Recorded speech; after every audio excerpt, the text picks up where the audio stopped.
There is some gathering that you can do on a serger. We're talking lightweight fabrics, cottons, linens at the most, and anything that's really lightweight or sheer fabrics. All you need is a 4-thread overlock and differential feed. So differential feed is the knob on the bottom. We're going to go ahead and increase it all the way up to 2. That's the front feed dog moving twice as much or pulling in twice as much fabric as the one at the back.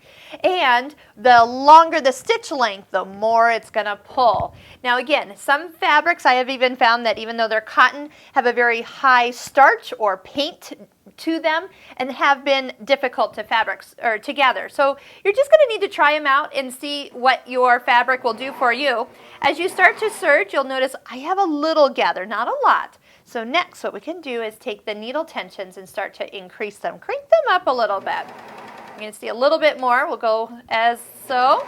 Okay, this is a little heavier fabric than I sometimes have used, so I'm getting a little different results. So what now I'm going to do next is I'm going to put my hand behind the serger and just set it behind the foot. So now the fabric cannot escape out the back, and it's getting gathered up even more. And of course, remember, don't hold on to this front fabric. Make sure it's nice and floppy. That way the serger can pull in as much as possible.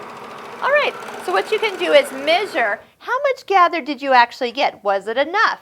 If this wasn't enough, you could send this through the serger a second time to get a little bit more gather. But it's nice, it does have that nice finished edge. Now you could sew it into the seam. Now, there is a gathering foot that we've done a video on that will allow you to gather to a base fabric all in one pass. So gather and sew and overlock, and it's really easy. Now, one thing, if you are going to do a rolled hem on here, why not? You've got your serger out.